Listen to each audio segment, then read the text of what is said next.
And that's for the piggies in every US city thinking a seat in the back row is Porsche because of European history. They miss seeing the monocle though, so I be in the front row on days I am making dough. All alone, in the zone, on the phone, until the trailers go off the screen, along with all those production companies that never did a thing for me.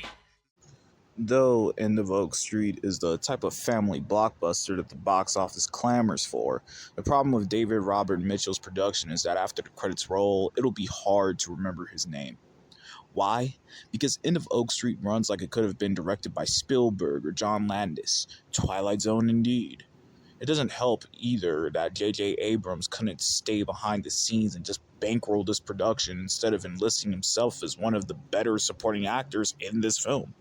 The whimsical music provided by Michael Giacchino sounds way too similar to a John Williams score, which has been known to have touched all the aforementioned directors I just name-dropped, to where when putting it all together, End of Oak Street feels like a picture that was sitting on the back burner of one of those members of the old guard, not something fresh out the oven by an up-and-coming director.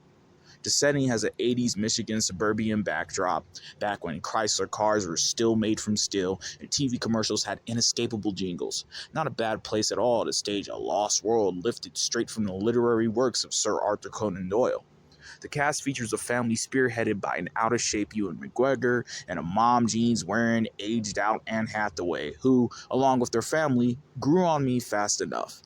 Expecting to marry Sue, Hathaway's character was strong, but notably did not try to overshadow her love interest in McGregor.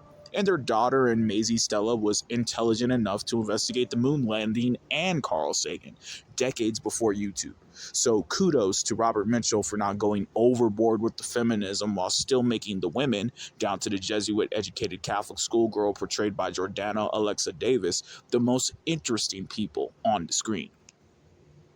The predictable familial melodrama is actually more entertaining than the reptilian carnage, transporting some of the economical issues of the US today to the 80s, though the Jurassic Park isms are well worth its weight in entertainment. Though there are noticeably ridiculous MacGuffins and tropes, I am so tired of seeing caucasoids get saved by their canine companions on the big screen this year.